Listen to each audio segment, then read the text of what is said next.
What's going on, everybody? Welcome to the Awesemo.com NBA strategy show presented by SuperDraft. I'm Dave Loughran. With me every Thursday, Greg Ehrenberg, and we've got a 4-game slate to break down for you today. Happy to have everyone with us. As always, pop that thumbs up, or as they say, smash that thumbs up. Is it smash? I can't ever get it right. Smash that thumbs up, right? Smash the like button. Smash the like button. I actually take pride in not knowing that, Greg. I feel like once I learn that, I'm too far gone. Anyway, subscribe, hit that notification bell. Glad to have everyone with us. Before we jump into it, want to shout out our sponsor, SuperDraft. You can download it in the App Store, anywhere they have apps, or check it out at superdraft.io. Very cool format. No salaries, all multipliers. What's that mean, you ask? Well, I'm glad you did. I'm happy to tell you. Instead of, say, Luka Doncic, or for today's sake, Giannis Antetokounmpo or James Harden being $12,000, $11,000 on DraftKings or FanDuel, you're getting them at a 1x multiplier, right? So Harden 1x, Lillard surprisingly 1.05, but it really doesn't move the needle a ton. Once you get into some of the value players, however, that might be $3,500 on DraftKings or $4,000, you start looking at multipliers that come up close to 2x. Ben McLemore, 1.95. And I'm not recommending all of these guys, but just throwing it out there. Austin Rivers, 1.9x, meaning he gets 90% more fantasy points than he actually scores. So if he scores 25, times that by 1.9. Very cool. You can play whoever you want. 3 guards, 3 forwards, and a center. But on the surface, you might say, I'll just play all the normally expensive guys. It's not the way to do it. Get the multipliers. Find the way to get the most fantasy points because that's how you win. And the coolest thing about SuperDraft, in my opinion, is there's legitimately attainable prizes every day. So the $8,000 jump shot's $1,500 to first place, but there's only 776 entries altogether. A multi-entry of 23. It's a $12 entry. So you get in there, you can win some legitimate money, and you can do so without having to compete against 150 entries from a single person. NFL's got $125,000 red zone coming up, $15,000 to first.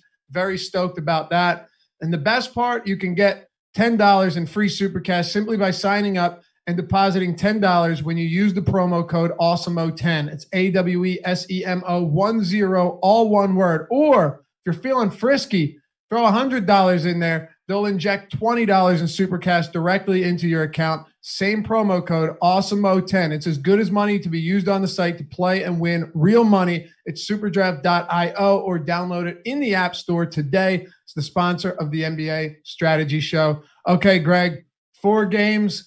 A little recap of yesterday quickly. I tell you, I love betting basketball, right? And I love DFS. But I'll tell you what, I bet Toronto with the live spread and it worked out. I got beat up twice in the past 2 days betting these live spreads. Still having a very good basketball season on the betting front, but Milwaukee beat me up pretty bad. I got him at plus 3.5 in the first half. I thought there's no way I lose that. And then I grabbed the Clippers yesterday to start the second half down by 10 or something at +9. Thinking, how do I not get that? But then here we are. Both of those teams got smoked. We've now seen 3 teams, either 1 or 2 seeds, get beat up pretty bad, whether it was the Bucks, the Lakers struggled mightily, and the Clippers. So my question to you to kick this off this morning is, and I had this conversation with a lot of people on Twitter because I seem to be on an opposite side of most. How much do you think playing in the bubble and not having home court advantage matters in a situation like this with the top seeded teams? So I think it matters for a couple of reasons. Number one, it matters just because home court advantage is worth 2.5 points to a spread. So I think we have to consider that, there's just a decent amount less chance for them to win the first couple of games of any series. Now, on the other side, obviously, they're going to have a little bit better of a chance in the games they would have played on the road. I don't really think it's being baked into the lines, that 2.5 point difference. Like if the Lakers were playing at Staples Center and we're assuming that the current spread is assuming a neutral court, that would mean the Lakers are supposed to be a 9-point favorite at home tonight against the Blazers if they're playing at Staples Center. I don't buy that to be the case. I just don't think it's being baked into the line enough. So I think that the lines are all kind of favoring the higher seeded teams more than they should so far. I agree that it's not baked into the line as much as it should be, but I also think Like, if it's worth 2.5 points,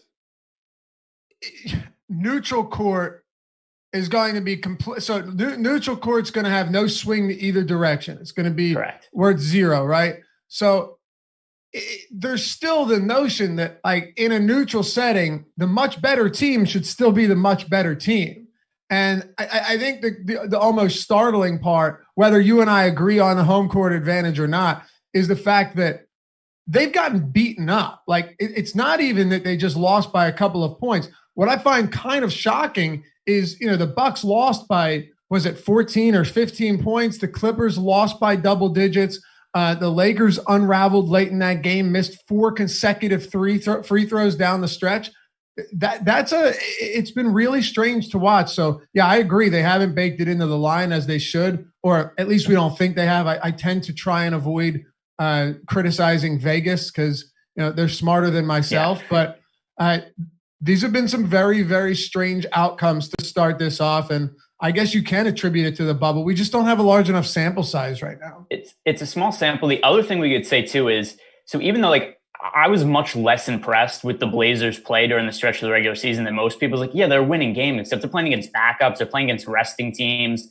They're playing against, like the Clippers bench. Then they played against the Grizzlies without Jaren Jackson. And they barely won these games. And exactly. So I'm looking at that. I'm like, well, the Lakers should be better than those teams. So I just looked at that and thought, I'm not all that impressed with what the Blazers did down the stretch. But then I look at how poorly the Lakers played the other day, and I wonder, is it rust? Because the Blazers were at least playing in competitive games. The Lakers have essentially rested guys the entirety of the bubble. So this is the first real meaningful game the Lakers have played since, March. And I wonder if that plays a factor also. It might. And it could also be the fact that outside of LeBron James and Anthony Davis, this team just isn't particularly good. That definitely is a factor. You know what I mean? Danny Green, credit the guy. By the way, huge shocker, 15 fantasy points last time out. But I know he had 5 fouls still. LeBron James and Anthony Davis are spectacular, but man, I don't know that's going to get it done. And we'll move on to the games right now, but just your take on one more thing. Statistically speaking, Giannis had a huge game. They lost by double digits. LeBron James had a 70-plus fantasy point game, monster triple-double. They lost by, I think, 7 points and collapsed in the latter moments of that game.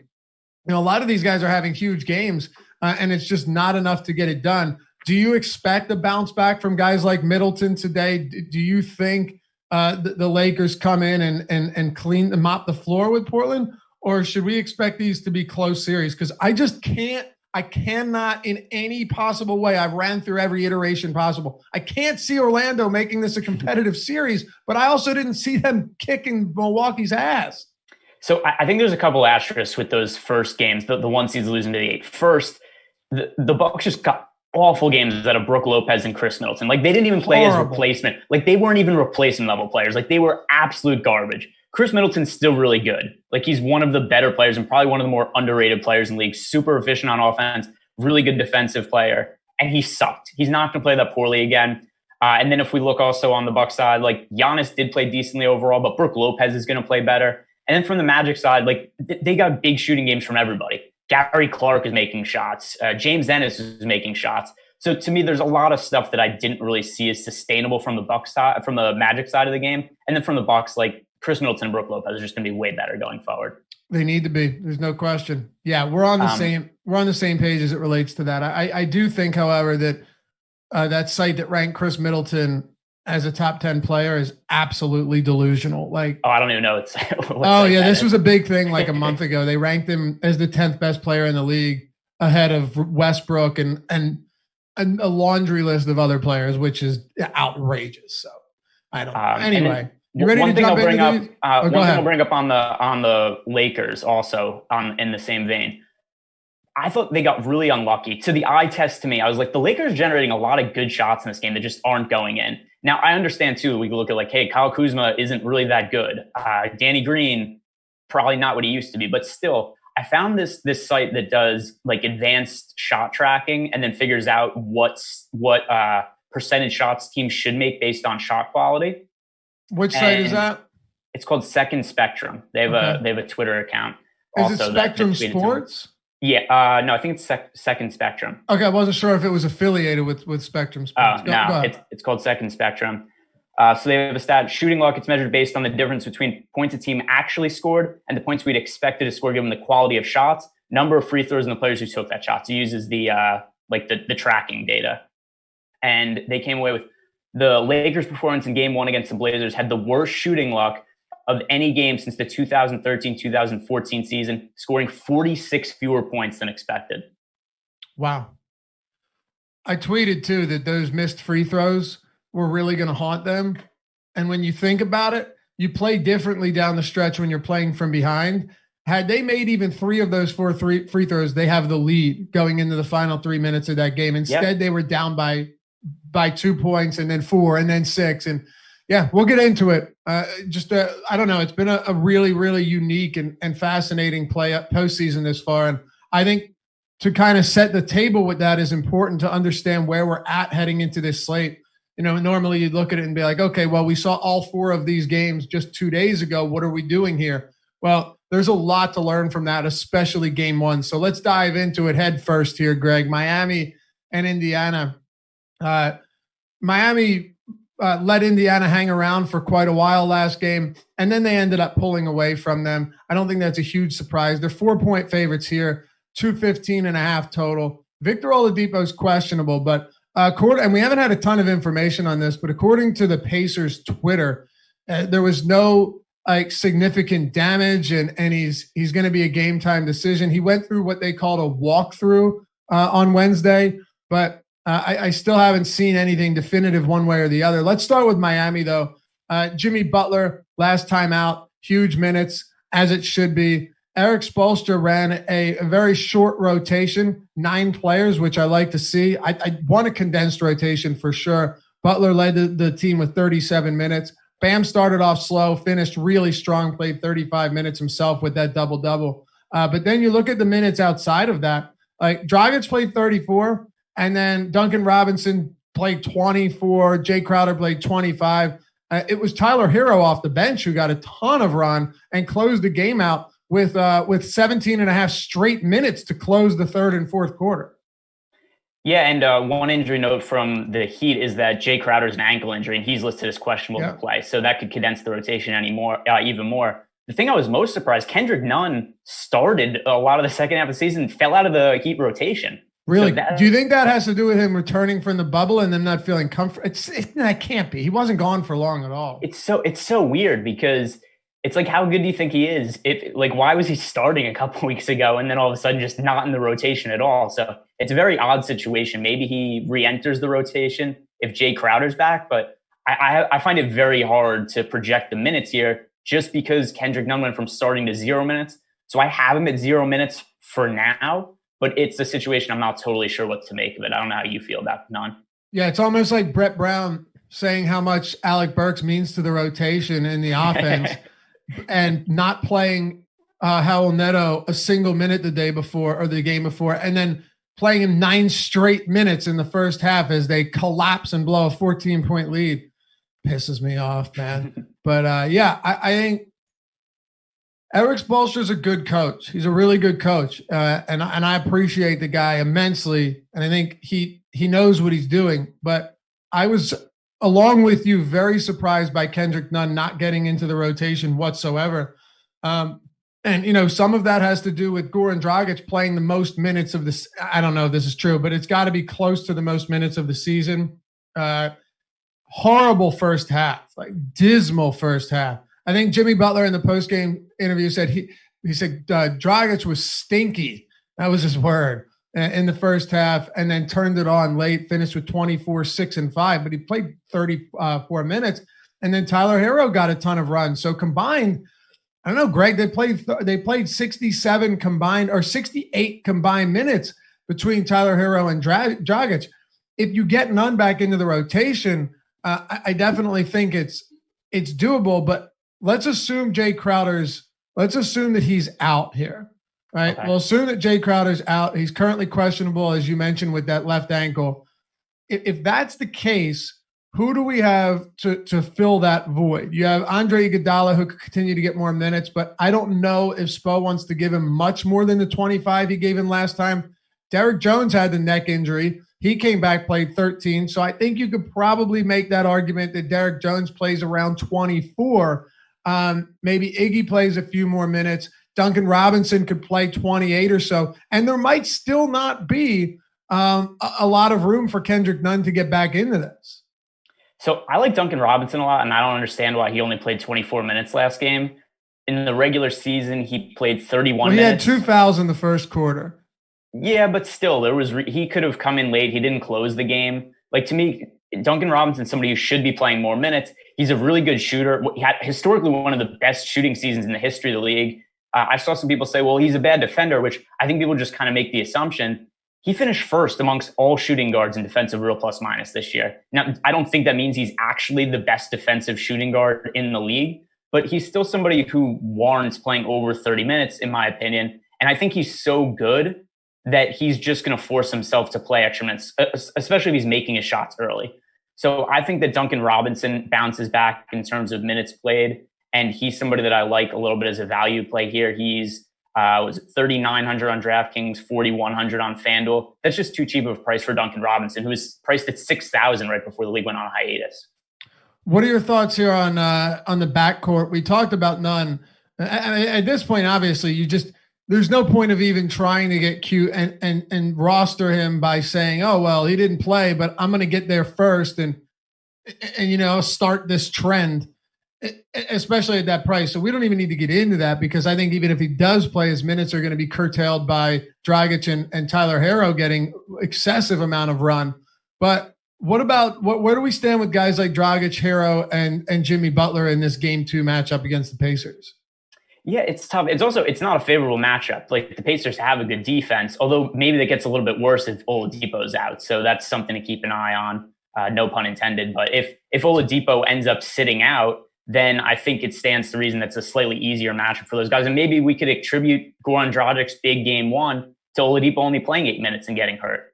So I look at the pricing here, and Goran Dragic, I do think makes sense on both sites, just because he played those 34 minutes. Like you said, I looked up his minutes while you were talking before. It is tied for the most minutes he's played all year. So it does seem like there's going to be an effort to play Goran Dragic bigger minutes in the playoffs. And the price tag, even though it is higher than we're usually used to seeing from him, he's been an all-star level player in the past. And I still think Goran Dragic in 34 minutes, he could be a guy whose price goes up a lot from here. So I think that he's a decent guy to target, particularly if Oladipo doesn't play. So last game, through the playoffs thus far, the 2 teams with the fewest rebounding chances were the Pacers with 69 and the Miami Heat with 68. Miami was the only team through any team that's played yet of the 16 that had fewer than 11 contested rebounds. They had 6 in that game. I was shocked by that. Now, I'll still go back to the well with Bam Adebayo. I think he's a phenomenal player. I still love this matchup. Miles Turner is a good enough defender, but he's not a good rebounder. And Bam Adebayo should be able to continue to impose his will upon this front court with Sabonis out, with the team banged up. I'll go back there. I mean, and look, even after a slow start, he still had 17, 10, and 6 with 3 blocks in 35 minutes. Just a really, really spectacular game from him, despite maybe not the greatest overall start. But I was definitely surprised to see that the rebounding there was so unimpressive. This is a Pacers team that was dead last in allowing offensive rebounds in the seeding games, in the 8 seeding games to their opponent. The only team that allowed more defensive rebounds was the Houston Rockets. The Pacers do have a rebounding problem, and if Bam can do what he did without even having a quality rebounding game, I'm back on board here. And the last thing on this is, when you're talking about pace, there's no doubt that these are 2 teams that probably won't play at an elevated pace. Matter of fact, that game saw 93 possessions, both teams 93 possessions per 48 minutes. That's very, very low.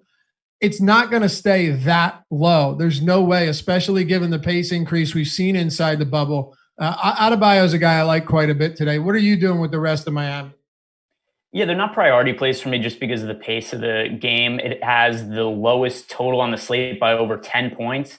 And then even if we look at the recent games that the Heat and Pacers played each other, game one of the series had 214 total points scored. The game before that, they played 2 regular season games in the bubble. Those games had 216 points and 211 points. So there's a lot to indicate this is just going to be a slower paced game when these teams match up. And there are a lot of games on this slate, basically every other one that's projected to have way more possessions in it. So that is going to be a factor. That's going to be one of the reasons that there's less rebound opportunities, just because there's, going to be less possessions played than the other games. Yeah, of course. For me, though, it comes down to Bam's price tag. 7,500 is just too cheap. Like, he's a much better. Sorry? Yeah, I said I agree. Yeah, he's just a better player than a $7,500 price tag would suggest. And 35 minutes last game, I actually thought you'd get a little bit more from him. So that's one area where I think you could see a little bit of improvement. I wouldn't be shocked at all if he comes out and plays like 38. But yeah, Bam Adebayo is the one spot here that really appeals to me. On the Pacers side, and obviously we'll wait on Jay Crowder information because that actually will play a significant role. Do you think if Crowder's out, Iguodala gets 30 minutes? It's really hard for me to think that. For one, I think Iguodala's been terrible this year. Like, I don't think his defense is what it once was. He offers nothing on offense anymore. He can't shoot either. So that's one of the reasons, too, that I look at Duncan Robinson is, like, he should be playing way more minutes than Iguodala. He just brings so much more to the table. Especially, I think the assumption is just that, well, at least Iguodala brings, much better defense than Duncan Robinson. But considering that Duncan Robinson led all shooting guards this year in defensive real plus minus, I think that he's a quality enough defensive player to stay on the floor. And then if we look at Iguodala, barely over 30% 3-point shooter over the last 3 years. So to me, that's a pretty big deal. Andre Iguodala also 36 years old. So I think it stands to reason that, he's just not the player he once was. I don't know if he could handle 30 minutes. He certainly hasn't come close to playing that amount of minutes during his time so far with Miami. So it's really tough for me to project him to play that much. So TJ Warren played 109 minutes in the bubble with Oladipo off the floor, saw a 28% usage rate. Assist rate isn't something you're going to expect from him or really project higher without Oladipo, because Oladipo is not really a spectacular playmaker by any stretch. But all in all, you're going to see a pretty big impact if Oladipo sits, because you're already without Domantas Sabonis. It's only 100 and some minutes, like I said, with him off the floor in this restart, but TJ Warren averaged 1.37 fantasy points per minute. Now, if you just completely remove Oladipo from the equation, whether he's in or whether he's off, Warren was averaging 1.31. So I almost at this point wonder how much of an impact Oladipo's absence would have on someone like Warren. He was gunning no matter what. But obviously it benefits them to take a pretty much pure scorer off the floor and leave them with Brogdon, TJ Warren, and pretty much nobody else in terms of instant offense. Yeah, so one of the things about TJ Warren's points per minute in the bubble is not only is the shooting not sustainable because he shot like 60% from the field or something like that in the bubble, but the steal rate is ridiculous. Like, he had 4 steals in the first game of the series. He had 2 other games with 3 steals during the bubble. To me, that's equally as unsustainable as his shooting from the field, because there's no reason to think like TJ Warren is just a guy who gets like 4 steals in a game now. So I look at his price on DraftKings at 8,000, his price at 7,700 on FanDuel. And this is a tough defensive matchup. Like, Jimmy Butler's going to be on him for a lot of the game. Even with Oladipo out, like, Warren's not a guy that I'm going to flock to play, just because I think so much of his production is unsustainable and the price tag is too high for me. It's too expensive for me too, especially on a slate with so many good players, and you're going to get a lot of that throughout the postseason for obvious reasons. I do think, though, Malcolm Brogdon still sitting below $7,000 on DraftKings is pretty interesting. He played 39 minutes last time out, had a 22-10 double-double. You're going to continue to get good opportunities from him. And, ultimately, if you're getting him below 7K, now that DraftKings has kind of tightened up their pricing, he had 93 touches in that game. Miles Turner was second with 65. Warren was third with 52. So as we can see here, Brogdon is absolutely the one dictating this offense. And to me, that's pretty important thing to consider. One more thing, Greg, he had 25 drives in that game, which in the playoffs thus far is second only to Doncic and Karis LeVert. So Brogdon is not just somebody like I think sometimes he gets a bad rap in that he's not going to be aggressive. He was very, very aggressive in that game, both as a shooter and as a playmaker. Yeah, for sure. And then I brought this up yesterday when I was doing the show with Josh. Something I like to look at a lot, especially in the bubble, because it's been so long since we've seen these guys play. It's hard to remember. Is I like to look at the historical pricing on the sites and see, like, all right, when these guys were at their peak or where they were at before the bubble in terms of what their salary was, just to get like a reasonable baseline of kind of what to expect from them. And Malcolm Brogdon, a few months ago, he was an 8,000 player. Yep. So you look at his salary now at $6,900 on DraftKings, $7,400 on FanDuel. And if you just wonder, like, what's a fair price for Malcolm Brogdon, based on what we've seen so far this year, it's a little over 8,000 or so. And to me, he's been a guy, he's just priced down a little bit too much. Then you factor in Sabonis out, Oladipo potentially out. That's just more of a role for Brogdon. He's going to have the ball in his hands more. He's going to have to take more shots. And we saw that play out in the first game of the series where he had a 31% usage rating, 10 assists, like you said, a lot of touches. So the ball was in his hands a ton.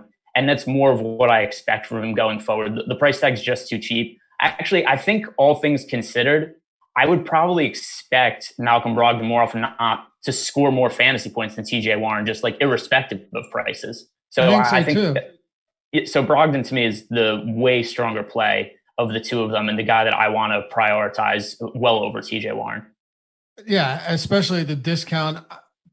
There's more peripheral upside in somebody like Brogdon too. I can't rely on the blocks, the steals, the rebounds from TJ Warren to continue. It's gone at an unsustainable rate. But Malcolm Brogdon has played 454 minutes this season without Oladipo and Sabonis, 28.4% usage rate, 1.27 fantasy points per minute, and a 37.9% assist rate. Keep in mind, Domantas Sabonis is one of the better passing bigs in the league. So this puts a lot on Malcolm Brogdon's shoulders, and we'll see if he's up to the task. But easily my favorite play from the Pacers, probably my favorite play from this game, to be honest with you. Do you have anything else on the Pacers before we move on? No, I think that about covers it. The only thing I would say is any potential value plays. If Oladipo's out, I would look at Justin Holiday in that case, just because he's a guy who's soaked up a lot of minutes. We've seen the Pacers aren't afraid to go play him 30 plus minutes at a cheap price. I think it also makes him playable just because there's so many stars on this slate. Like we look at how the games break down now, where it's kind of an imbalance where we have almost all the star players on one slate, and then we just kind of have Luka Doncic by himself in terms of high priced options on the other slate. So that kind of makes it, if we could get Justin Holiday without Oladipo playing like 30 plus minutes, I think he's a viable value play just because we want to try to jam in some of the all-stars.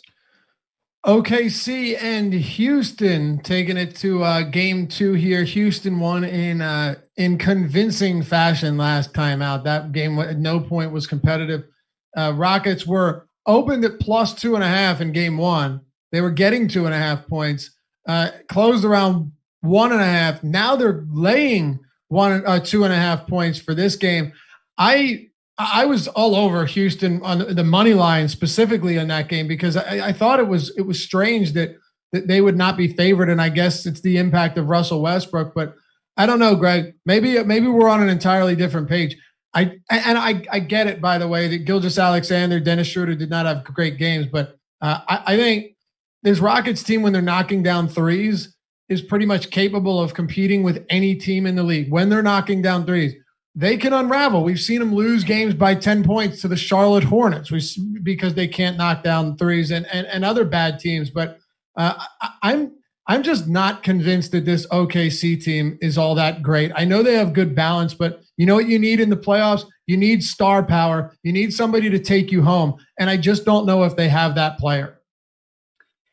Yeah, I mean, I kind of think Chris Paul is that player, but in a different way. This goes like way, way back. But I did a paper in college on efficient crunch time offenses in the NBA. And this was during I want to say like the 2010 to like 2012 seasons I did this. And at the time, the most efficient offense in crunch time in the league, it was Chris Paul's team at the time. They were I'm trying to remember what they were called then. They were the Hornets at the time, I think. Chris Paul? When he was on 2010? Well, 2011 was the Clippers. 2010 was the Hornets. Yeah. Okay, so 2010 was the Hornets. So when he was on the Hornets, they had the most efficient crunch time offense in the NBA. And actually, the Lakers with Kobe Bryant at the time had a bottom 5 crunch time offense.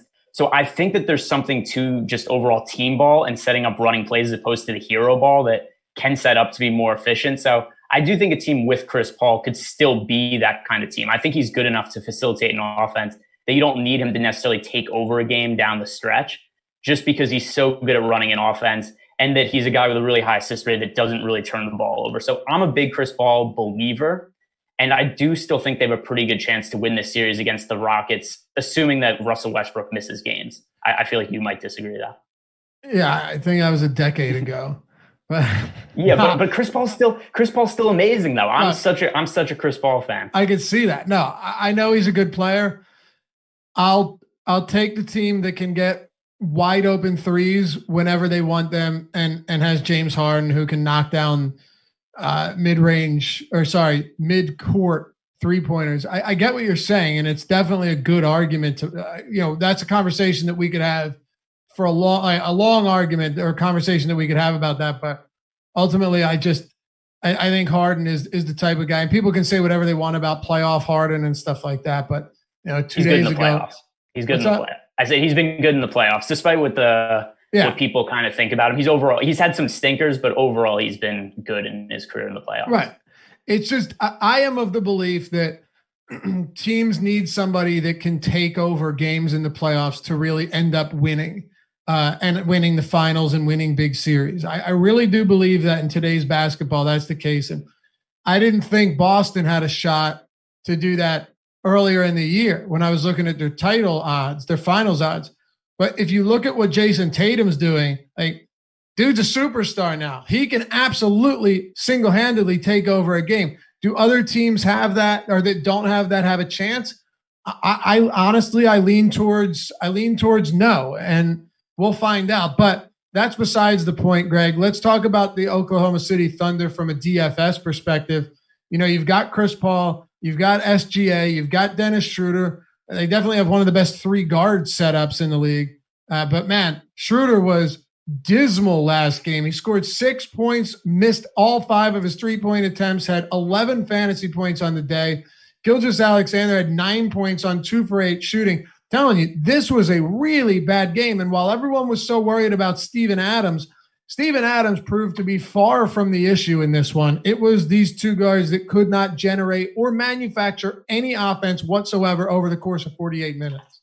Yeah, and actually, I'm trying to bring up see if there's ownership info up yet. Because if Steven Adams is low owned, I think he's a good GPP play on this slate because he destroyed the Rockets front court when he was on the court last game. The issue was just that the Thunder got down by so much they needed to put shooters on the court down the later stretches of the game. Adams 17% right now. Yeah, so I think that's a pretty reasonable ownership for him. Like, I want to be overweight to him. If we look at what he did. 17 points, 12 rebounds, and only 28 minutes against the Rockets. They just have nobody to match up with his size. The only thing was just the score was so out of hand that he wasn't able to play down the stretch. But I don't think we should expect that to be the case going forward. In a game that has a 2.5-point spread, even if I favor the Thunder a little bit, you favor the Rockets, I'm not going to look at a game that's a 2.5-point spread and assume, well, this time it's going to be another 15-point game. It's going to be tighter. That's going to be more minutes for Adams. And there's just nobody on Houston in the front court to match up with his size. Anybody outside of that intrigue you? Because the thing is, like, Houston is a really bad rebounding team, and they're fine with that. I think Mike D'Antoni is one of the greatest offensive architects to ever coach basketball. I love what he's done. Does it always work? No, it's not always going to work, and he knows that. But when it is working, good luck trying to keep pace. The Adams is the guy that can really beat them up inside. He's not a skilled offensive presence, but he can get enough done, and he's a very good rebounder when he's not deferring to Russell Westbrook. But what about Schroeder, Paul, and SGA? Are you on Chris Paul today, knowing that what you just said, that he's going to need to not take over, but dictate this offense over the course of probably 37, 38 minutes? So I think all these guys are playable, but they're not priority plays for me. They're kind of like secondary options where it's like, I'm going to build a bunch of lineups and maybe I have like 15% exposure to some of these guys. The issue with like Chris Paul at 8,000 on DraftKings is we have James Harden, we have Giannis Antetokounmpo, we have Anthony Davis, LeBron James. There's so many high-priced guys that have such big ceilings, and Chris Paul doesn't have quite that ceiling compared to those guys, that it's just hard for me to really say like, hey, I need to have Chris Paul in a lot of my lineups because I don't think he has the potential to break the slate like some of these other guys do. Me neither. He was on pace to play almost 40 minutes last game, got pulled with 2 minutes remaining in the fourth. That's interesting, but you're going to get that from most players, that have any type of resemblance to a Chris Paul. He wasn't bad. He came one assist shy of a triple-double. Like, he was the one player who didn't have an awful game outside of Steven Adams. On the Houston side of the ball, James Harden, you're going to be paying for him, right? And he's 11-7 on DraftKings. He's 11-8 on FanDuel. He is a 1x multiplier on SuperDraft, meaning whatever he scores is exactly what he gets. But I'd say he probably disappointed a lot of people last game. It's not because he played poorly at all, Greg. As a matter of fact, he shot 55% from the field, 46% from three, and knocked down 7 of 8 free throws. Had a 37-point, 11 rebound double-double, lacking on assist, but it wasn't really necessary. He disappointed because he didn't need to do any more than he did, and he didn't even play his full allotment of minutes. He was on pace to play 36, and I think, this game's competitive. Harden's playing 40, so I'm not too worried about that last game. He was mega efficient. He just didn't need to do much more than he did. Yeah, it's funny. James Harden without Russell Westbrook on the court, like around 60 fantasy points, that's a floor for him. That's what he had. Yeah. He had a floor game. He had a floor game last time and scored 58 DK points. So still an excellent play. He's going to have to do everything for this team with Westbrook off the court. Scores about 65 DraftKings points per 36 minutes on the season without Russ on the court. And the other thing, too, we look at his stats last game. He only had 3 assists, no defensive stats. Like, that's stuff that we would expect to bounce back. Also, the 34 minutes, like you said, he easily plays 40 minutes if this is a competitive game, which we expect to be the case. Like, he was playing more than 34 minutes in meaningless games in the bubble. Against the Pacers, they already had a playoff spot locked up. That game meant nothing to the Rockets. And Harden ended up playing 36 minutes in that game just because it was reasonably close. So for sure, D'Antoni's going to play him more minutes in this game. We can't expect a blowout again. And to me, if I could only pay up for one guy on this slate, it would be James Harden. Okay. They never relinquished the lead once it got to, at all, as a matter of fact. The only time the Thunder led was like 5 minutes into the first quarter, and then it all went downhill from there. But yeah, with like 3 minutes remaining in the third, the Rockets were up by 23 points.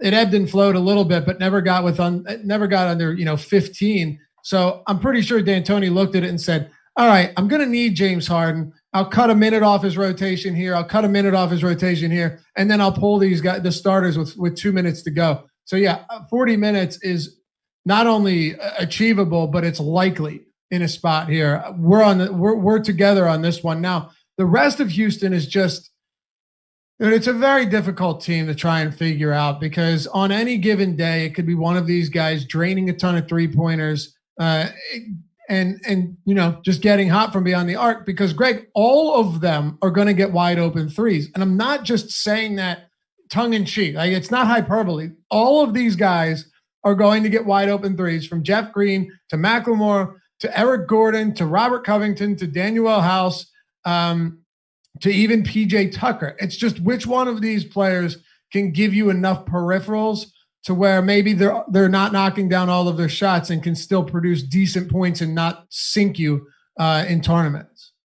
I like Robert Covington today. I think he's a bit too cheap on DraftKings. FanDuel, you're kind of almost forced to play him because the power forward options are so thin on FanDuel today. It's like Anthony Davis, Bam Adebayo, Robert Covington, Aaron Gordon questionable, and then the next most expensive player is Kyle Kuzma, and he's way overpriced. So the power forward options are so thin on FanDuel that I think you're kind of forced to play Covington anyway. And then at 6,000 on DraftKings, to me, that's too cheap of a price for Covington. Like you mentioned, the peripheral stats, he's a guy who always gets defensive stats. Covington, if you look at his numbers in the bubble, averaging 2.2 steals and 1.7 blocks per game. He's always a great guy for defensive stats. Without any other big men on the court, he's going to get rebounds. He has, at least 5 or more rebounds in almost every game with Houston so far. He is a guy who's capable of knocking down threes. And he is very inconsistent, though. But that also gives him ceiling. Like if this is a game where he knocks down threes, he's a guy who could score 40, 45 DraftKings points. So I think the price for him is a little bit too cheap. Okay. Yeah, outside of that, I think you might begin to see some minutes that bounce around a little bit. Now, fortunately, Bruno Caboclo, Damari Carroll, and Michael Frazier, those guys should not be expected to play. Yes, they all played last game, but they got off the bench with 2 minutes remaining. Aside from that, you only had an 8-man rotation. Off the bench, you had McLemore, Green, and Austin Rivers. Jeff Green has actually played pretty decent basketball inside the bubble, and Mike D'Antoni has been very willing to use it. The issue here, and I would actually have some interest in him if he wasn't only center eligible on DraftKings. I think that really hurts his value. He shot 8 of 12 last game. I don't see that being something that he's going to do every single night. If Jeff Green was 4,800, power forward, small forward, I'd have some interest, but at center only, it's going to be really difficult to make that argument. Is there anyone else for Houston or OKC before we keep this train rolling?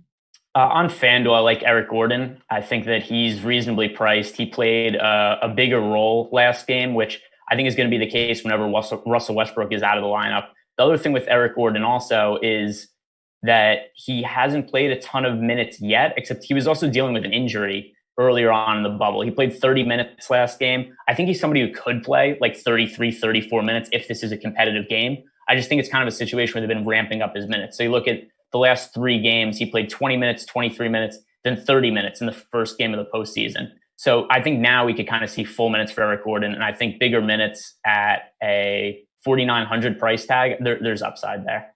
Okay.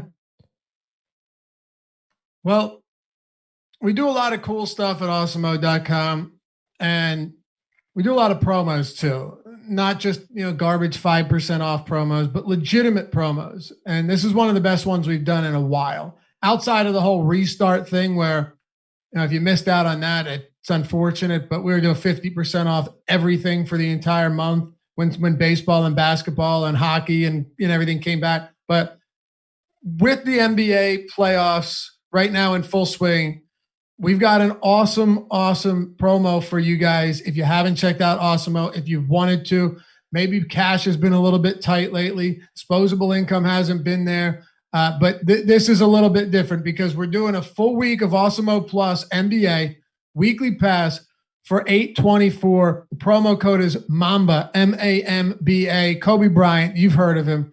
It goes all the way until what we're calling Mamba Day, $824. So August 24th is when that will expire. $8.24 for a full week of Awesemo Plus NBA content.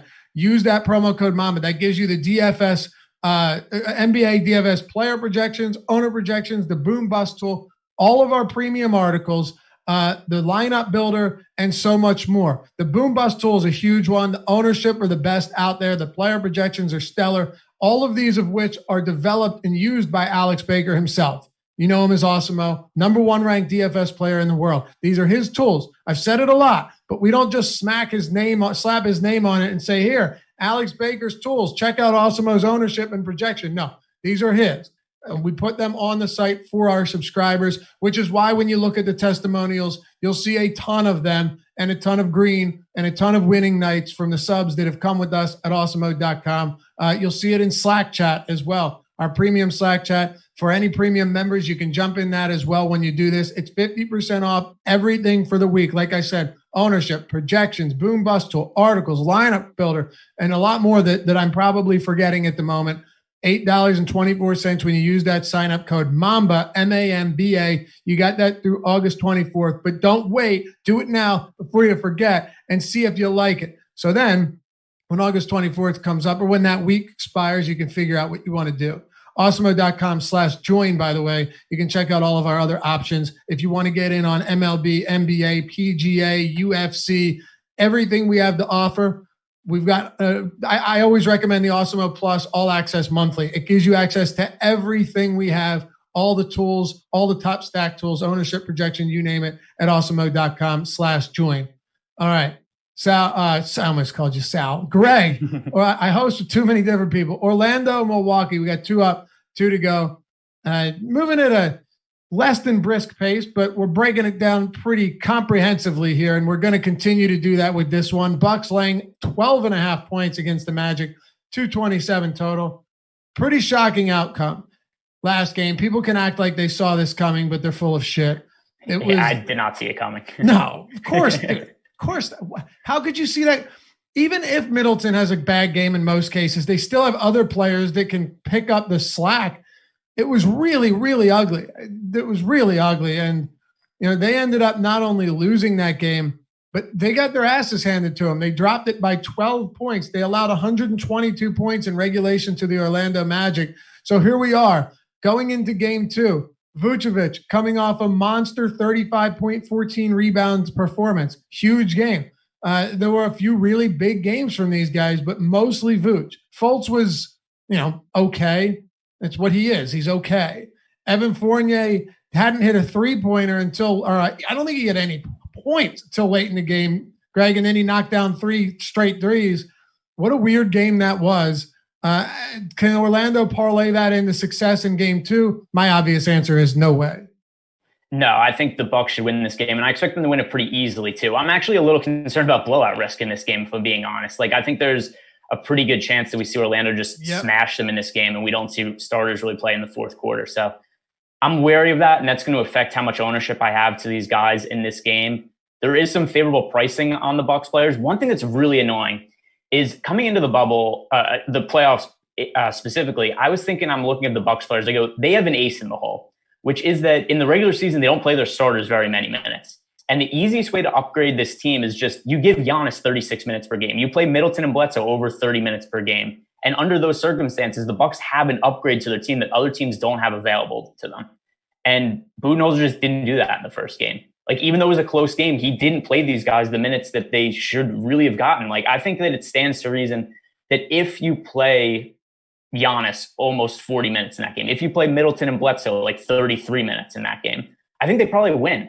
But he just doesn't do that. He plays such a deep rotation. He's so conservative with the minutes of his starters. And I just find that to be really annoying because this team is they could be so much better if you just play the starters the same amount of minutes that other teams play their starters in the playoffs. I'm with you, and I'm a big Mike Budenholzer guy. I really am. But, dude, it's the playoffs, and every additional game you have to play can hurt you on the back end. So, agreed. Right? The Giannis Antetokounmpo getting 34, almost 35 minutes. That's the ceiling of minutes for him, or at least it had been coming into this. Middleton played 31 minutes. I don't know if Middleton would have helped much, to be honest. No, they might have been better off playing Kyle Korver with his busted up nose after he got elbowed. Oh, his face was leaking after that too. But yes, they have some good bench players. But guess what? They're nowhere close to as good as most of their starters. And once you get into the postseason, a decision has to be made. Am I going to run these guys out there for big minutes and put away this opposing team? I think Budenholzer goes a little bit less conservative with his rotation today.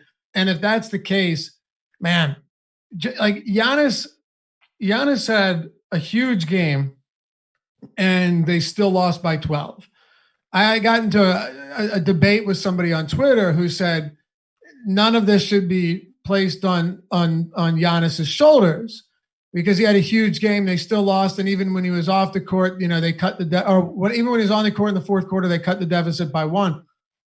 It is kind of strange though, to see that Giannis had 1 point in the fourth quarter and shot 0 for 5 in the final 8 minutes of the game, didn't demand the basketball, and it got away from them even further. If you're Giannis Antetokounmpo, you kind of have to be far more aggressive in the later stages of games. Is that not surprising to you that the guy comes out as 1 point in the fourth quarter in a playoff game? Yeah, and his shot selection was terrible in the fourth quarter. Oh, did you see that three-pointer? Literally barely hit the backboard. It was one of the ugliest shots I've ever seen. With 3 minutes left. Yeah. If I'm going to give him some props, though, his 3-point shooting for the game was not bad. He shot, I think it was 3 of 7 from 3. But please don't shoot them late in the game. Yeah, I don't care. I don't care what you did early on. Yeah.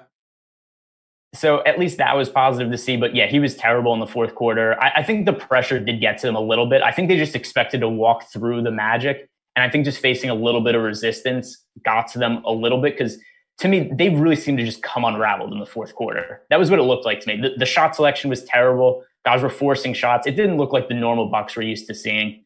But I think that it's going to be different today. I expect them to steamroll. And like I said, I am going to be a little cautious with how much exposure I get to these guys just because even though I do think that Budenholzer might be a little less conservative with minutes, it might not matter if the Bucks are up by 20 points in the fourth quarter. That is a concern.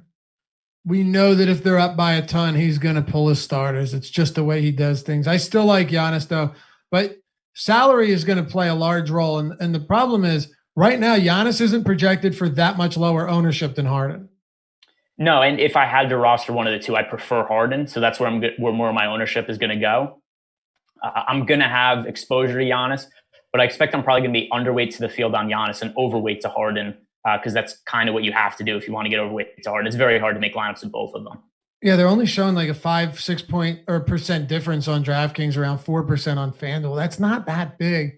I do like Giannis though a lot. If ownership changes throughout the day and Harden is way more popular than Giannis, like knowing how skilled Giannis is at racking up 2+ fantasy points per minute, you won't have to twist my arm. I'll be on board getting to more Antetokounmpo. But as of now, yeah, I think Harden is the play only because ownership is so close. In that game, despite not staying competitive last time, I would expect OKC Houston to stay closer than this one, which also didn't stay close last time. What are your thoughts on the rest of the Bucks, though, from Middleton to Bledsoe, who, compared to everybody else, actually didn't have a terrible game. He played 28 minutes, had 15 and 5. Brook Lopez was dreadful. Dreadful's doing a disservice to the word dreadful when it comes to Brook Lopez's performance last game. It was heinous. Yeah, on both ends of the court, he was frustrated too. There was a couple of times that Budenholzer had to call timeouts just to get Brook Lopez off the floor. Mm-hmm. Like there was one time where I remember like he walked off the floor, he went to the back and just started like throwing chairs in the back of the bench. Like I missed that. Oh, he was frustrated. He was pissed off, and it was mostly at himself. Like he just sucked, and I think that it really started to get to him. Brook Lopez still on DraftKings, too cheap for me. I think that he's worth rostering as a value play. He should be more expensive than that, and also somebody who I think is going to be fine going forward and will be playing 30+ minutes regularly. I like Bledsoe too. I think that the 28 minutes for him, he was somebody who definitely could have played more minutes. He was solid last game. For all the narrative about how bad Bledsoe typically is in the playoffs, he was good last game, and he had a decent fantasy game. The minutes just weren't there, 28 minutes. I think that we could expect 30+ minutes from him in a competitive game going forward. And if that's the case, the price is probably like $1,200 or so too cheap. Anyone else? No, I'm not really into any of the role players from the Bucks. There's too much usage going to the core guys. Yeah, and there's too much uncertainty with how many minutes some of these guys are going to get too, outside of hopefully Giannis. Orlando's side of the ball, like I said, Vooch was dominant last time out. The minutes are going to be a little bit strange here. Like, the starters close the game out because why not? If you're Steve Clifford, I don't care how big of an advantage you have on the scoreboard. You don't take any risks. You run these guys till the end. Not your starters, but your closers, right? Gary Clark played 28 minutes, didn't close, but Fultz closed, played 29, almost 30 minutes. Vooch closed, played 37. Fournier closed, played 36. Ennis closed it out, played 31. And then Terrence Ross played 29 minutes himself, closed this game out, had some really clutch shots throughout the game, finished with 18 points on 7 for 13 shooting. How do you view the Magic today, and what both of us, I believe, suspect this to be a pretty significant blowout? But at this point, what the hell do we know about the Bucks? Well, so the one thing we obviously need an update on is Aaron Gordon's questionable to play again today. If he's out, I think that Evan Fournier is a pretty good GPP play just because he was a guy who was 30+% owned last late, and he sucked. Like the Magic, even though the Magic won, like who would have figured that Evan Fournier, who's a guy that I think we expected would have to play well for the Bucks to compete, did absolutely nothing. But I mean, you look at his numbers with Gordon off the court this year, and he has a 26.7% usage rating. So his shot attempts are going to go up if Gordon's off the floor. He didn't score until the fourth quarter. Didn't score at all till the fourth quarter. But now we're at a situation where cheap price, 5,100 on DraftKings, increased usage with Aaron Gordon out.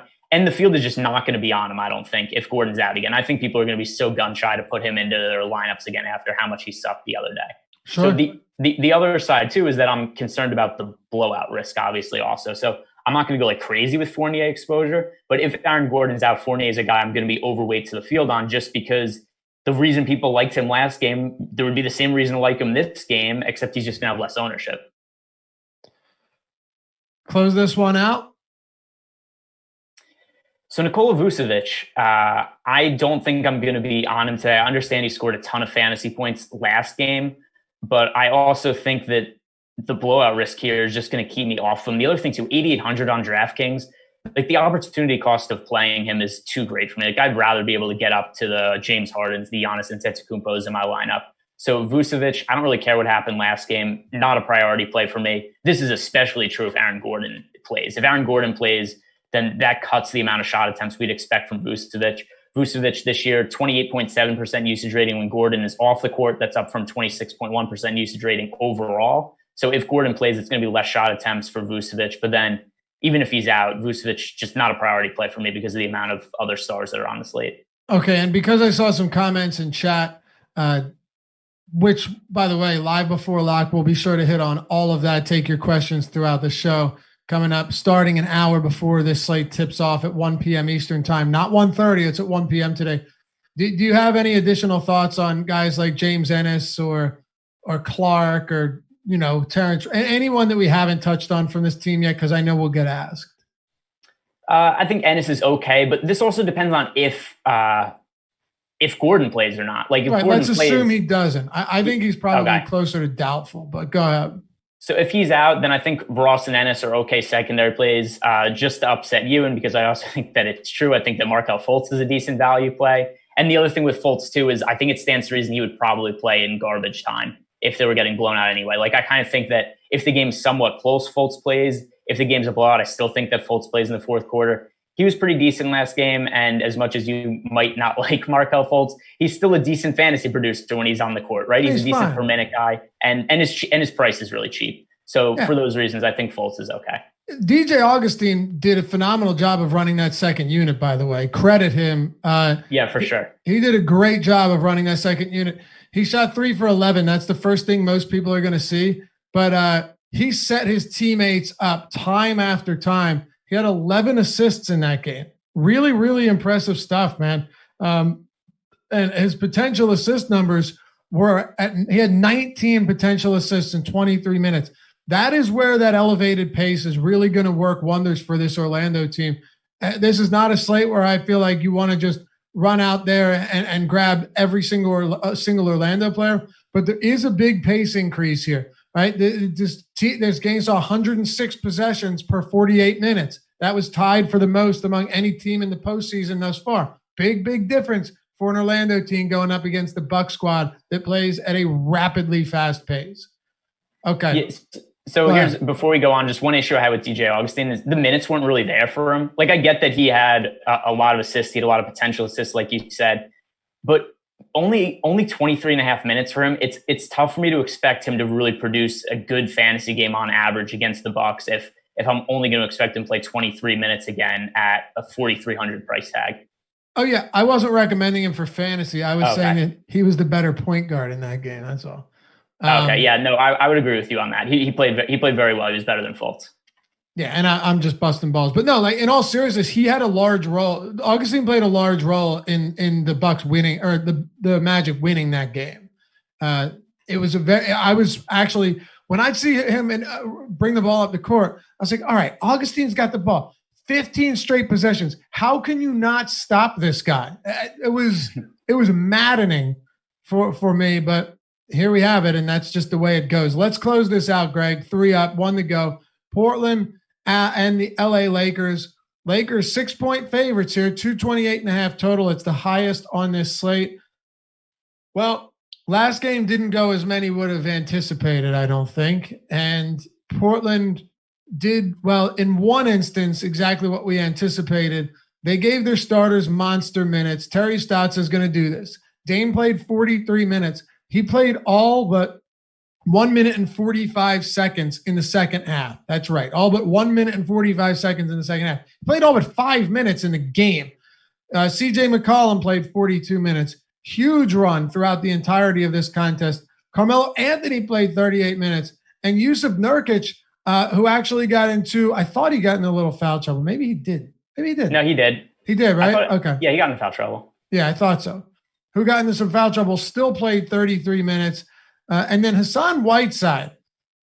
Think about this. Hassan Whiteside got into a ton of early foul trouble. He had 3 fouls early into the second quarter, but he overlapped with Nurkic for like 5 minutes in the first quarter, and then 4 or 5 minutes in the third quarter, and then even played a couple minutes alongside Nurkic in the fourth. He didn't close the game out, but if Whiteside is not in foul trouble, I can't help but wonder if he gets even more. I want to say no, but if with Collins here being sidelined, I don't know.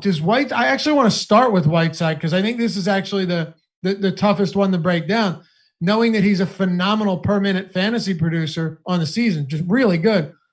He had 5 fouls, got in foul trouble, played 26 minutes, only had 26 fantasy points, but 4,900 for a guy that played that many minutes with his per minute production. That's a really fascinating spot, knowing that Stotts is willing to run him alongside Yusuf Nurkic. So he's my favorite value play on DraftKings on the slate. And he has to be. For a couple of reasons. First of all, like you said, really good per minute fantasy producer. And just that you kind of wondered going into this, how are the Blazers going to match up with the size of the Lakers, right? Like, how are they going to match up with the jumbo front court? And Stotts mentioned it before the bubble started. He was like, hey, I'm going to try some Nurkic and Whiteside lineups together. We didn't see a whole ton of it during the end of the regular season. He tested it in game 8 a lot. Yeah. And it kind of looks like that's what they're going to be doing going forward, especially now that Zach Collins is out. Now this is already not a very deep team. Something that did also play a factor is that Wenyen Gabriel did get into pretty quick foul trouble. But with that said, I think we could just anticipate Wenyen Gabriel getting into foul trouble guarding Anthony Davis.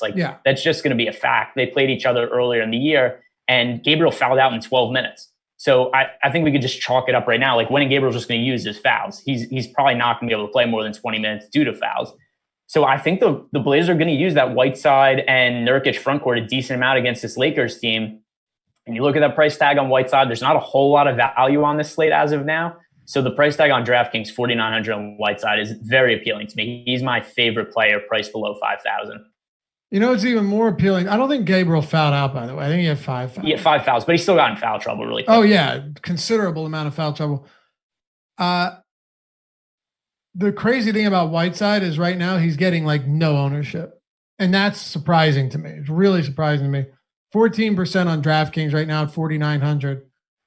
I just think if you're looking for a GPP winner, potential GPP winner, Whiteside is your guy. And it's not totally unlikely that Nurkic finds himself getting into foul trouble. I don't like to predict foul trouble. I think it's going to hurt you more times than not. But in that same breath, you're looking at somebody in Yusuf Nurkic who's averaging 5.5 fouls per 36 in the 8 games or 10 games he's played, or 10 games he's played this season. He's averaging almost 6 fouls per 36. So yeah, that could be a serious issue for him. Whiteside might even stumble into more minutes. Like, it's not out of the realm of possibilities that Whiteside plays 30 plus minutes today. So I think not at all. Yeah, the downside is Whiteside plays 20, not including foul trouble, is Whiteside plays 25 minutes. He might play 30 minutes. And 30 minutes from Whiteside at 4,900, even if he has to play alongside Nurkic, Lillard, McCollum, is still an insane opportunity. And I think he, as you said, best value play on the slate. Yeah. In the regular season, he didn't even play 30 minutes per game. He played 29.7 minutes per game and scored over 40 DraftKings points per night. So, I mean, the price is just way too cheap for me. And I kind of have a feeling that people, based on at least the ownership projections, people are not really hip to the fact that Whiteside and Nurkic are going to be playing a bunch of minutes together. Antoine Murphy says that's completely impossible. Whiteside won't sniff close to 30 minutes. bro, he sniffed close to 30 minutes last time and had 3 fouls in the first 9 minutes he played. And I think the other thing to consider too is he doesn't need 30 minutes. Like he didn't average 30 minutes in the regular season and he scored over 40 fantasy points. So no, but it's not crazy for him to it's not crazy. It's not crazy. And the other thing too is that we're just talking about his upside is potentially playing 30 minutes. He doesn't even need to hit that to have a good game anyway.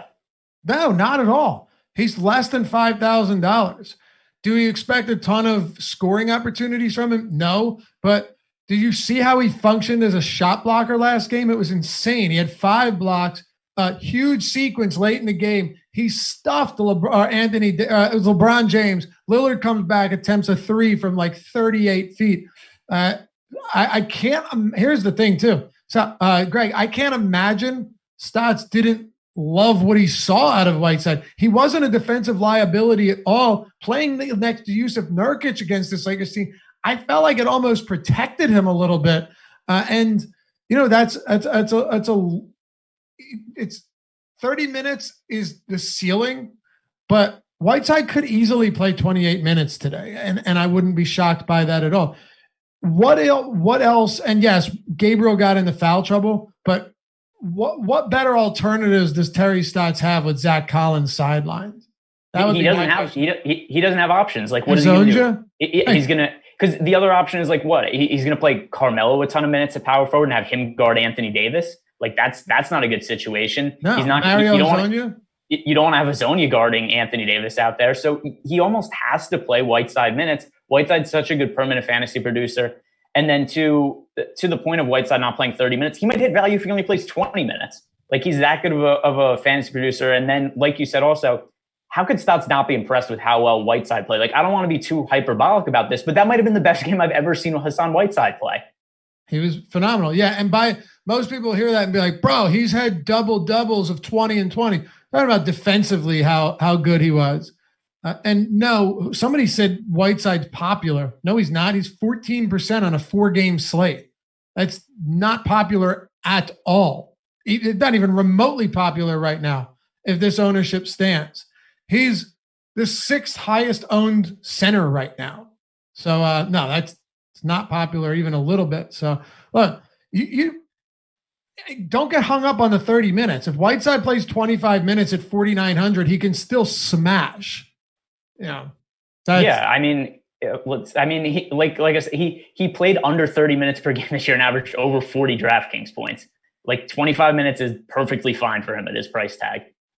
In fact, if he plays 25 minutes and doesn't like easily hit value, I would be stunned. And by the way, I'm all about discourse on the chat. So throw your opinions out there. And if it's good, we'll hit on it. Just don't be assholes, you know? Not that anybody has been, but you know, just rules for doing things around it. There's no rules. What am I talking about? What else do you have for Portland?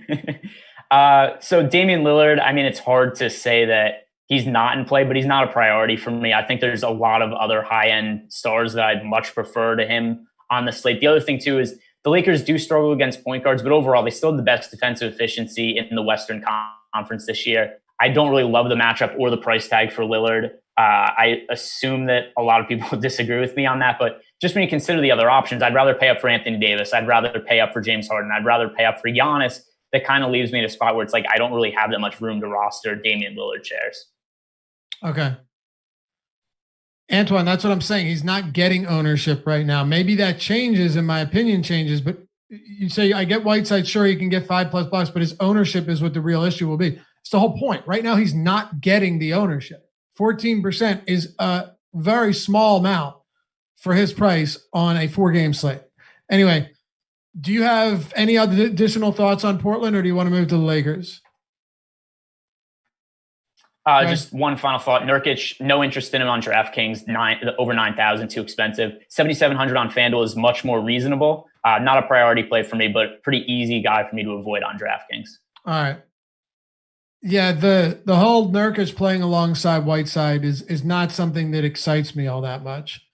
That probably something that could hurt him for sure, but we'll find out. Nurkic fantasy points. Nurkic has only played 14 minutes with him. He's actually been very good with Whiteside on the floor, but 14 minutes is nothing, so I won't even entertain that. Yeah, I agree. All right. LeBron James, huge triple-double last time. Him and Anthony Davis have Q tags, but they're both probable. Well, Q tags on DraftKings. They're both probable, though. 23 points, 17 rebounds, 16 assists, and a 7-point loss.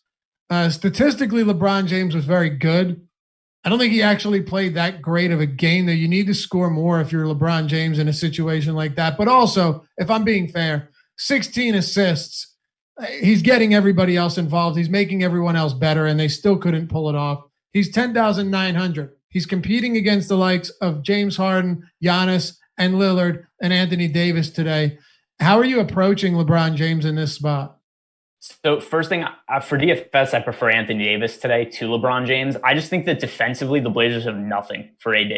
Like they started winning Gabriel on him. Like, fine, I guess Gabriel's okay. The big front court, even they go with Nurkic and Whiteside, I don't think either of them are quick enough to guard AD. They did go small at times. They did have some possessions where they had Melo on him. That was a disaster. AD had no problem with Melo in the post.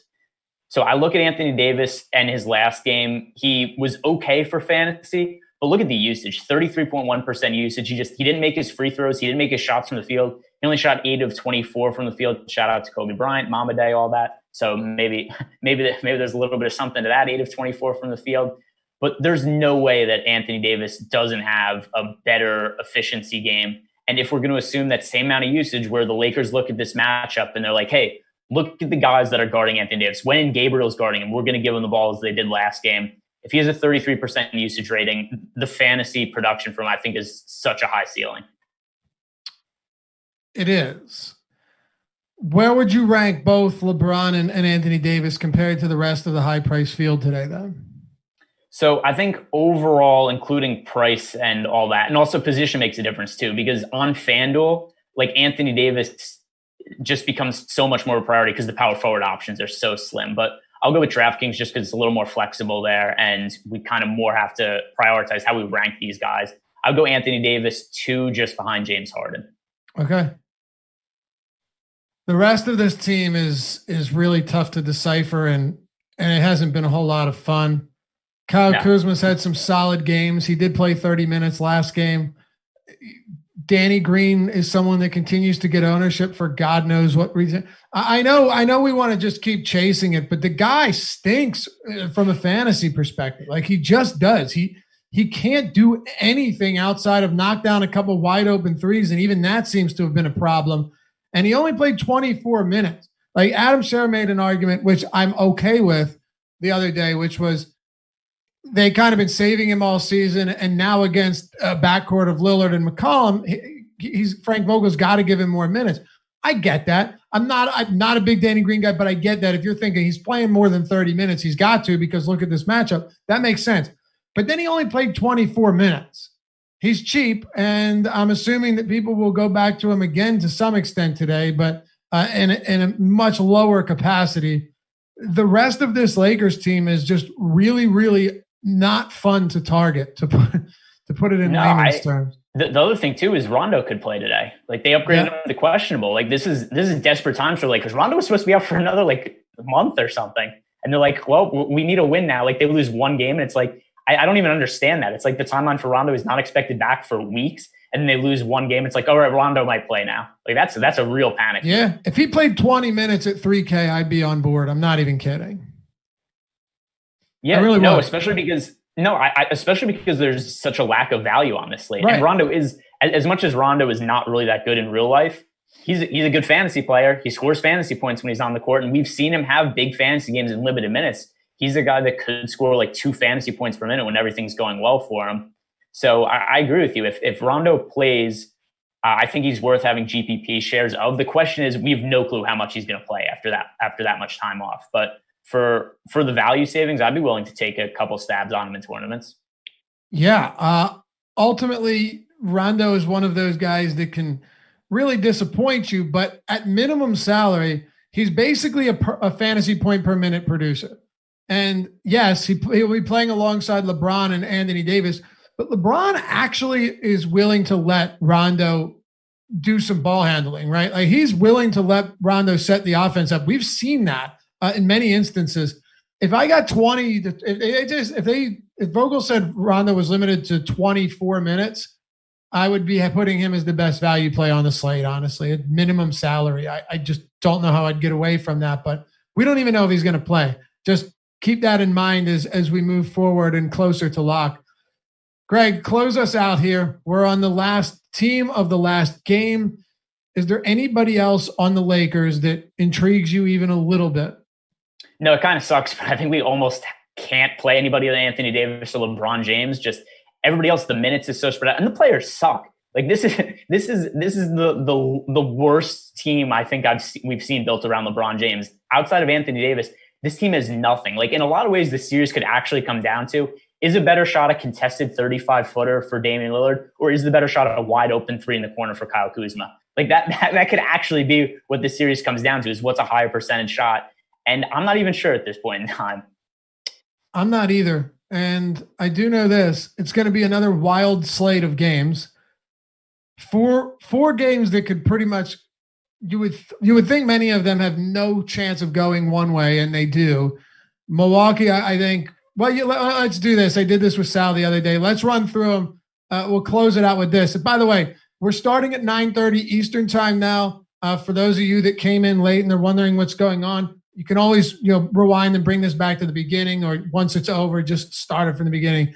But we're starting at 9:30 because we were running into the MLB strategy show, and we wanted to have more time to talk NBA in the morning. So 9:30, probably run it up to, not 11 every day, but it gives us a little bit of a cushion there heading into the MLB show. And then anybody wondering, coming up next is the MLB strategy show. You got Josh and Adam, NHL strategy show with Jake later in the day. Then Josh and I will be doing NBA Live Before Lock at 12 o'clock. So just a little over an hour before now, or until an hour to go. And then MLB Live Before Lock with Jason Floyd and Alex Baker around 6 p.m. Got the MMA DFS strategy show with Jason Floyd, and Pete Rogers as well. And then the MLB early bird to close out the day. Got a ton of content here on the site. But yeah, 9:30 a.m. Keep that in mind as we go forward here into the playoffs. We might change it once we go to like 2 and 3 game slates, but for now, we moved it forward to 9:30. So let's do this, Greg. This is how we'll finish it.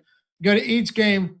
Give me your team to against the spread bets here. You got Miami and Indiana. Miami laying 4 points against the Pacers. Who do you got? I prefer the Miami side of that game. If we just look at the overall talent on these teams, I think Miami is just so much better, especially Indiana without Domantas Sabonis, Victor Oladipo potentially out. By the way, not to go out on some other thing, we haven't even heard an update on Sabonis in forever. I have no clue what's going on with him. But there was an update a few days ago that said he has no timetable still. It was about which is kind of a non-update update. I agree. Actually, it was a week ago now. So yeah, you're right.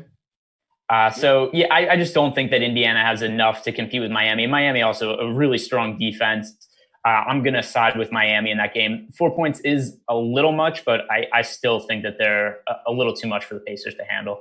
Yeah, if I'm backing either team here, it's going to be Miami. And one of the big reasons is they covered 4.5 last game and still didn't have nearly as a good a rebounding performance as you would have expected. I think they shore up the boards here, offensive and defensive boards, really give the Pacers a tough time. And if that's the case, they should cover. OKC and Houston. This one's a little bit tough because OKC is coming off an embarrassing loss. 2 of their best players had miserable games. They're now 2.5 point dogs after being favored by 2.5 points in game 1. Yeah, I have a slight lean towards the Thunder. I actually think they should be, at least per my numbers, I have them as a slight favorite in this spot, especially because Russell Westbrook is out. So if Westbrook played, I think that I have the Rockets as a slight favorite in any game in the series. With Westbrook out, I have the Thunder as a slight favorite. I know that's not how it played out last game. But as we said earlier, I'm a pretty big Chris Paul fan. I tend to think that his teams are very good. That's one of the reasons the Thunder overachieved a lot of the year. And of any team in the playoffs, the Thunder actually had the best record against the spread of any of these playoff teams. So that's where I'm going to stake my claim. That's if I had to bet on one game, I think that's the strongest line is OKC plus 2.5. Okay. Rockets are a tough team to bet, man. They're a very tough team to bet because they're unpredictable. They're very high variance. They're always going to get their shots, but are the shots going to fall? And you could be like, oh, that's any team. Not when 90% of your shots are 3-pointers, So I actually lean OKC here. I think Houston wins the series in 6, but I'm going OKC in this game simply because last game was a bit of an outlier, and I don't think that Schroeder and SGA can have nearly as bad games as they did. And I actually think that Steven Adams could be advantageous here and not as much a liability. Milwaukee and Orlando. Milwaukee's laying 12.5, Greg. I'm still taking Milwaukee to cover here. I think this game is a rout. And if I'm wrong, I'll be the first person to tell you I have no idea what's going on between this series if I'm wrong. Yeah, so I'll never bet a game where the spread is this wide unless there's something like really crazy going on. But I agree with you. I think the Bucks roll here. I think they absolutely just smash the Magic in this spot and even the series at 1. I think the Bucks could win this game pretty easily by 20 plus points. The thing I just get concerned with a spread this wide is, what happens if starters come out and it's just backups late in the game? There's some backdoor cover. Yep, and it's possible, but I will say Milwaukee's got a pretty good enough bench to where they won't just completely unravel, unlike other teams. Portland and the Lakers. Lakers dropped last game by 7, but here they are 6-point favorites again in game 2. This is a wide spread, and it feels like a trap spot to me. Like this spread being so wide, it's actually wider than it was last game. I think last game closed at 5.5. So it's crazy for the Lakers to lose a game outright as 5.5-point favorites and then be favored by 6.5 the next game. But with that said, I'm looking at some of those numbers that I brought up at the top of the show where just the stats, where the Lakers scored 43 less points than expected versus their shot quality in the first game. I don't think the Blazers have a good defense. The Lakers just got a lot of open shots they missed last game. And I know that I'm not a huge fan of Danny Green. I'm not a huge fan of Kyle Kuzma. But the reality is the amount of open looks those guys got in the corner, those are going to go in more often than not going forward. So I think this is a little bit of a trap line. I think the Lakers get back on track and win this game pretty easily. I assume the public's going to be all over the Blazers in this spot. I do too. And I don't love 6 points on either side. I'll tell you that much. But what I will say is the Lakers actually did a good job of sealing off the 3-point line early on. And then things just started to come undone. But I took the under on this game at 234.5. And this game didn't score 200 total points. That's not going to happen again. You're not going to see as many missed shots as this. The total's down to 228.5 today. I think you probably got over this. It was an anomalous performance on both sides of the court. Portland won, but the Lakers offense was so bad. If the Lakers, Greg, I'll leave you with this, and you can close it out with your final thoughts on the slate. If the Lakers have a repeat offensive performance like they did in game 1, it's time to hit the panic button, and I'm serious. If they put two consecutive games together against the Portland Blazers that are as bad as they were offensively as game 1 was, it could be trouble. There's also trouble. I think there's a real risk of if the Lakers get smashed in this series and there's a ton of just public media backlash against them, I'm not positive that Anthony Davis re-signs with them in the offseason. Oof. Okay. It's crazy, man. Hey, follow Greg on Twitter at G Ehrenberg DFS. You see that at and then his name under his head? Hit him up there. Follow me at Laffy_D.